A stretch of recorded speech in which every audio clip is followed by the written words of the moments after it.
Hello ji, good evening all of you. तो कैसे हो आप सब लोग? I hope all of you are well. तो आज हम लोग, जैसा कि मैंने आपको कहा था कि हमने एक वेस्टर्न पॉलिटिकल थिंकर्स और इंडियन पॉलिटिकल थिंकर्स की एक सीरीज स्टार्ट की है, जिसमें हम इन थिंकर्स के इंपॉर्टेंट पॉइंट्स डिस्कस करने वाले हैं। तो आज हम उसी क्लास को करने वाले हैं।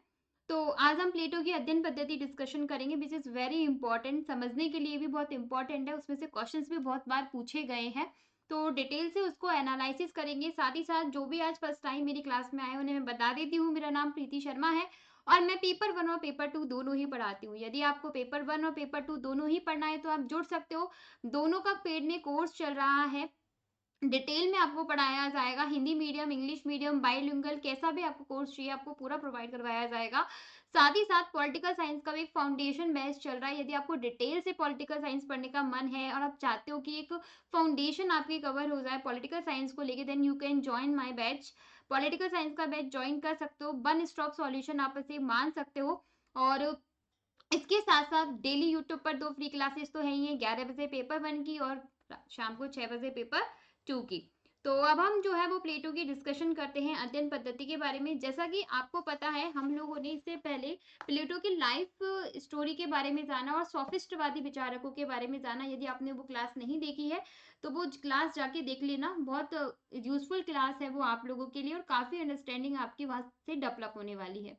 आज हम लोग प्लेटो की अध्ययन पद्धति डिस्कशन करने वाले हैं कि प्लेटो ने जो बुक्स उसकी लिखी वो किस फॉर्म में लिखी। तो हमने हमारी लास्ट क्लास में पढ़ा था कि प्लेटो की जो पुस्तक थी वो डायलॉग फॉर्म में थी। डायलॉग फॉर्म का मतलब होता है वाद विवादात्मक शैली या संवादात्मक शैली, जिसमें हमें ऐसा लगता है कि एक आदमी जो है वो दूसरे आदमी से बात कर रहा है। उसके बाद हम लोगों ने डिस्कशन किया कि इसकी जो पुस्तक है रिपब्लिक वाली पुस्तक है, लॉज वाली रिपब्लिक पुस्तक जो है, लॉज इसकी जो पुस्तक है और स्टेट्समैन जो ये 3 पुस्तक है, इसके अंतर्गत इन तीनों बुकों में इसके पूरा राजनीति दर्शन हमें देखने को मिल जाता है। साथ ही साथ मैंने आपको ये भी बताया था कि इसकी जो पुस्तक है द लॉज और स्टेट्समैन, ये सारी की सारी जो दोनों की दोनों जो बुक है स्टेट्समैन, ये सुकरात से फ्री है। दैट मीन इन बुकों के ऊपर सुकरात का प्रभाव नहीं है, अर्थात सुकरात इन बुकों में रोल मतलब हीरो नहीं है। रिपब्लिक वाली जो पुस्तक है इसकी क्रिटो पुस्तक है, फिलबस इसकी पुस्तक है, इन सभी में इसके हीरो सुकरात रहा है, बट इन दोनों बुकों में इसका हीरो सुकरात नहीं रहा है। ठीक है। यदि हम बातें करें कि इसकी रिपब्लिक जो पुस्तक है इसकी जीवन की स्टार्टिंग फेज वाली पुस्तक है, जो इसके आदर्शवादी फैक्ट को प्रेजेंट करती है, दार्शनिक फैक्ट को प्रेजेंट करती है। तो वहीं इसकी लॉज पुस्तक जो है वो इसके लेटर स्टेज की पुस्तक है, मतलब इसके जीवन के लास्ट समय की पुस्तक है, जब इसने रिपब्लिक पुस्तक को प्रैक्टिकल इंप्लीमेंट करने की कोशिश की थी और उसे लगा कि ये प्रैक्टिकली इंप्लीमेंट नहीं हो सकती, और उसने सिसिली सिराक्यूज गया, है ना, 2 बार वहां पर इसने डियोनिसिस प्रथम को दार्शनिक शासक बनाने की कोशिश की, बट वो असफल हो गया। तब उसे महसूस हुआ कि रिपब्लिक में जो इसने न्याय सिद्धांत या दार्शनिक शासक वाला जो कॉन्सेप्ट दिया था वो प्रैक्टिकली पॉसिबल नहीं है। दैट्स व्हाई इसने लॉज पुस्तक लिखी। लॉज जो है वो इन कंपैरिजन टू रिपब्लिक थोड़ी व्यवहारिक पुस्तक हम इसे मान सकते हैं।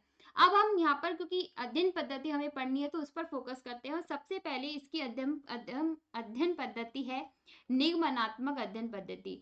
निगमनात्मक क्या होता है ये हम टीचिंग एप्टीट्यूड में भी काफी टाइम पढ़ते हैं। ठीक है, इसे हम निगमनात्मक पद्धति भी कह सकते हैं, इसे हम लोग दार्शनिक पद्धति भी कह सकते हैं, इसे हम लोग निष्कर्षात्मक पद्धति भी कह सकते हैं। अब इस पद्धति को, क्योंकि अरस्तु की पद्धति आगमनात्मक पद्धति है और इसकी पद्धति निगमनात्मक पद्धति है, तो मुझे लगता है कि आपको ये समझना जरूरी है कि इनमें अंतर क्या होता है बेसिक।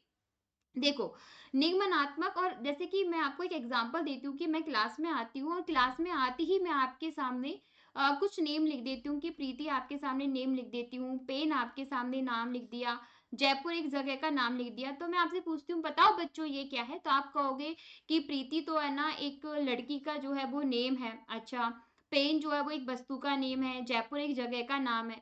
तो फिर मैं बोलूंगी बस बच्चों, किसी वस्तु, व्यक्ति, जगह, स्थान का नाम ही क्या होता है, नाउन कहलाता है या संज्ञा कहलाता है। ठीक है जी।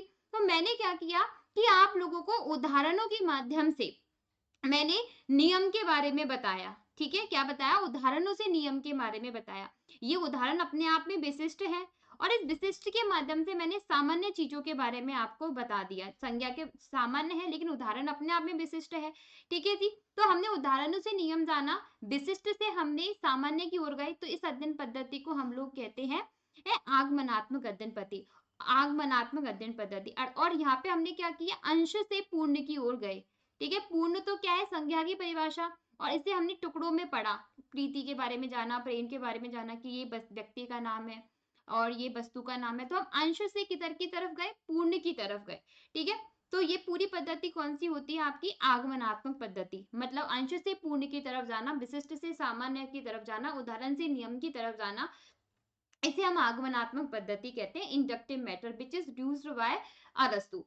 लेकिन अभी हम जो डिस्कशन कर रहे हैं वो निगमनात्मक पद्धति है। तो निगमनात्मक पद्धति जस्ट आगमनात्मक पद्धति के अपोजिट होती है। अर्थात यहाँ पे क्या है, नियम पहले बताए जाते हैं और बाद में उस नियम को उदाहरणों से जस्टिफाई किया जाता है। जैसे मैं आपको पहले स्टार्टिंग में आते ही नाउन की डेफिनेशन बता दूं, फिर मैं उसे उदाहरणों से बताऊं कि देखो प्रीति एक लड़की है ना, पेन एक वस्तु का नाम है, इस तरह से। तो ये निगमनात्मक जो पद्धति होती है वो कैसी होती है, पूर्ण से अंश की ओर होती है। यह कैसी होती है, सामान्य से विशिष्ट की ओर चलती है। किस तरह से चलती है, सामान्य से विशिष्ट की ओर चलती है। अर्थात इसमें निष्कर्ष जो है वो पहले निकाल लिए जाते हैं और फिर इन निष्कर्षों को तथ्यों के साथ जोड़ा जाता है। ठीक है, ये जो है वो एक मान परक विधि है। कैसी विधि है, मान परक विधि है। अर्थात इसमें मानक जो है वो पहले से निर्धारित कर लिए जाते हैं, फिर उनको पूरा किया जाता है। डेट मीन मैं आपको बोल दूं कि भाई स्वाति को प्रीति से ज्यादा नंबर लेके आने हैं, तो एक मानक डिसाइड कर दिया है स्वाति के लिए कि स्वाति को प्रीति से नंबर ज्यादा लाने हैं। ठीक है, तो इसमें क्या होता है कि कुछ मानक जो है वो निर्धारित कर दिए जाते हैं, फिर उनको पूरा करने की कोशिश की जाती है। तो इस तरह की मेथड जो है वो प्लेटो ने अपनी बुक्स में यूज किया था, जिसे हम कह सकते हैं निगमनात्मक पद्धति।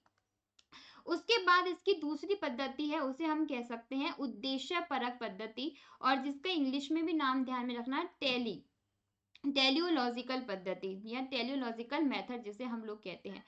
उद्देश्य परक पद्धति, इस पद्धति का जो यूज है वो आपके प्लेटो के भी द्वारा किया गया और अरस्तु के द्वारा भी किया, दोनों के द्वारा इस पद्धति का यूज किया गया था।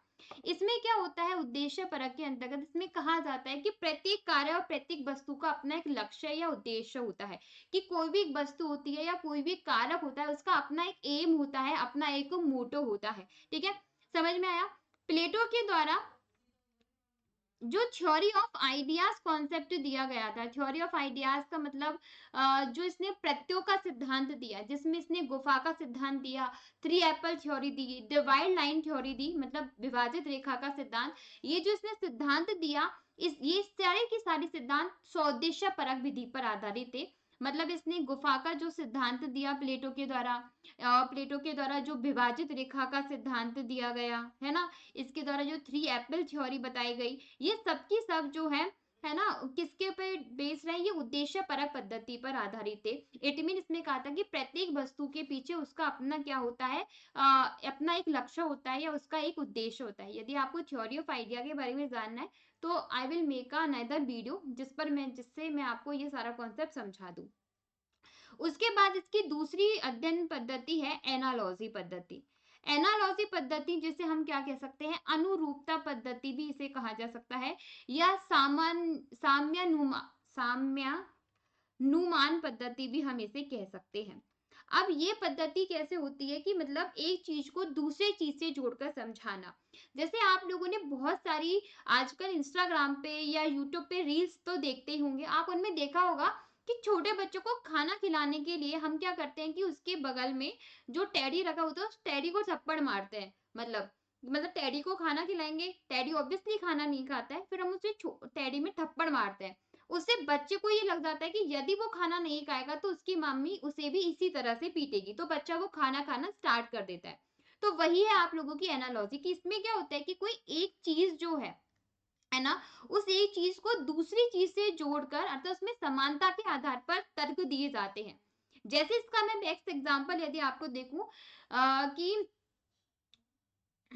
जैसे इसमें इसने एग्जाम्पल दिया रूसो ने, सॉरी क्या नाम है, प्लेटो ने, कि जिस प्रकार से कुत्ता और कुतिया में कोई भेद नहीं होता, ठीक उसी प्रकार से स्त्री और पुरुष में भी कोई भेद नहीं होता। मतलब इसने स्त्री और पुरुष की समानता के ऊपर ये थॉट्स प्रेजेंट किए और इसने कहा कि जिस प्रकार से कुत्ता और कुतिया में कोई डिफरेंशिएट नहीं है, तो आप स्त्री और पुरुष में भी कोई भेद नहीं कर सकते। तो इस प्रकार से इसने एक चीज को दूसरी चीज के साथ कंपेयर करके उसे समझाने की कोशिश की थी। जैसे आपको मैं बताऊं, उसने अपनी जो अपना जो इसकी बुक है द रिपब्लिक, इस रिपब्लिक पुस्तक के अंतर्गत इसने जो सैन्य शासक है या जो सैनिक जो वर्ग है, इस सैनिक वर्ग की कंपैरिजन किससे किया है? कुत्ते से किया है कि कुत्ता जैसे घर के बाहर चौकीदारी का काम करता है, ठीक उसी प्रकार सैनिक का काम होता है। इसने दार्शनिक जो है, इस दार्शनिक शासक की कंपेयर जो है वो किससे की है? गडरिया से की है। दैट मीन जैसे कि गडरिया जो होता है वो अपनी भेड़ों पर कंट्रोल रखता है, उन्हें गाइड करता है, ठीक उसी प्रकार का रोल दार्शनिक शासक का होता है। और उसके बाद इसने जो उत्पादक जो वर्ग है, इस उत्पादक वर्ग की कंपैरिजन किसके द्वारा की गई है? पशु से की है। किससे की है? पशु से की है। ठीक है, समझ में कि पशु का काम अपने पेट के पालन करना है और उत्पादक वर्ग भी जो है वो लोगों के पेट को, क्षुधा को, भूख मिटाने का ही काम होता है। तो इस तरह से इसने सैन्य शासक, सैन्य वर्ग, दार्शनिक वर्ग और उत्पादक वर्ग को समझाने के लिए इसने दूसरे उदाहरणों का प्रयोग किया था। ठीक है, जैसे कि कुत्ते का, गडरिये का। तो इस प्रकार से हम कह सकते हैं कि इसने एनालॉजी पद्धति का यूज किया। उसके बाद यदि हम आगे डिस्कशन करें कि प्लेटो की जो अध्ययन पद्धति थी, वो थी आपकी हिस्टोरिकल अध्ययन पद्धति। हिस्टोरिकल अध्ययन पद्धति या फिर आप ये मान लीजिए कि ऐतिहासिक पद्धति भी हम इसे बोल सकते हैं। अब ये ऐतिहासिक पद्धति से क्यों कहते हैं, सुनिए कि इसका जो प्रयोग है वो रिपब्लिक पुस्तक के अंतर्गत किया था। किसके द्वारा? प्लेटो के द्वारा किया गया। इवन इस पद्धति का यूज आपके अरस्तु के द्वारा भी किया गया था, क्योंकि आपको पता है अरस्तु ने भी 158 कॉन्स्टिट्यूशंस का कंपैरिजन अध्ययन किया। साथ ही साथ उसने अपनी चीजों को आइडेंटिफाई करने के लिए हिस्ट्री से कुछ तथ्यों को उठाया, इतिहास में से कुछ तथ्यों को उठा करके अपनी प्रेजेंट की चीजों को हम जस्टिफाई करते हैं। जैसे कि आज मैं कुछ गलत कर रही हूँ तो मैं ये कहूंगी कि यार मेरी मम्मी ने भी तो ऐसे ही किया था, तब आपने उन्हें गलत क्यों नहीं कहा जब मुझे आप गलत कर रहे हो। तो हम प्रेजेंट टाइमिंग की चीजों को जस्टिफाई करने के लिए इतिहास से तथ्य उठाने की कोशिश करते हैं। That is called historical method.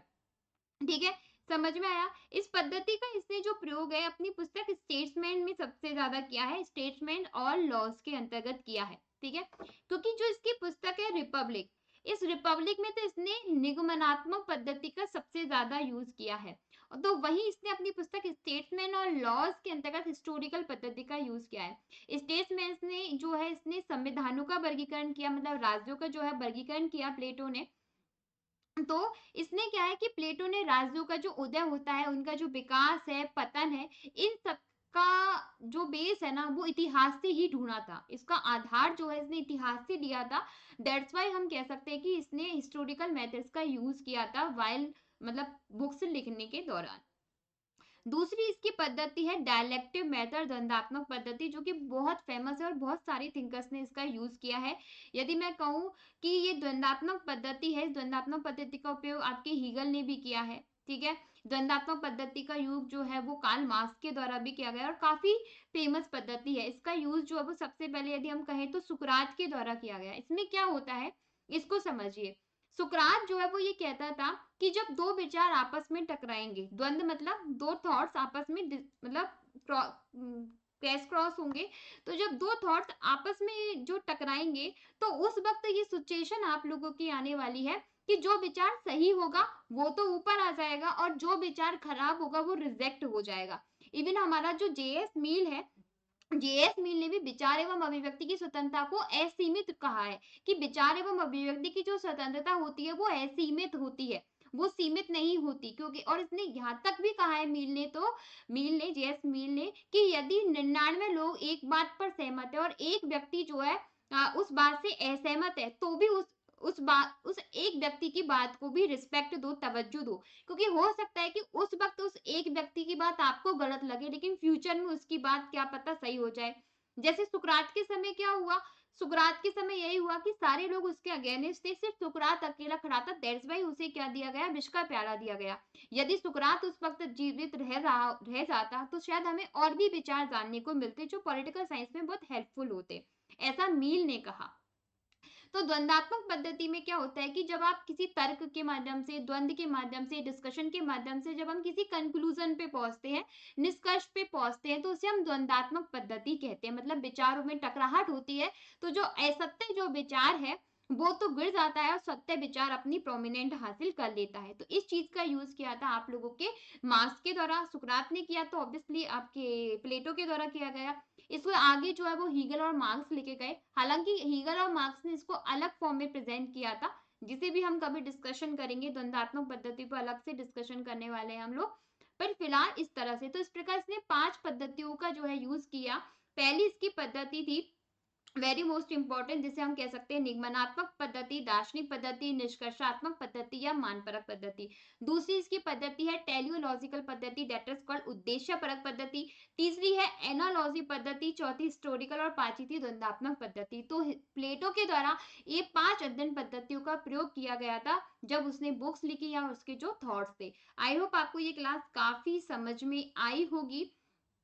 ठीक है, तो इसी तरह जुड़े रहिए। कल हम और भी इंपॉर्टेंट चीजें पढ़ेंगे। कल हम प्लेटो की शिक्षा योजना पढ़ने वाले हैं डिटेल में, तो कल फिर से आना। कल क्लास लाइव होगी आप लोगों के लिए। आज मुझे अर्जेंटली काम से कहीं जाना पड़ गया, तो मैं सोच रही थी कि आपकी क्लास मिस ना हो, दैट्स वाई मैंने रिकॉर्ड कर दी।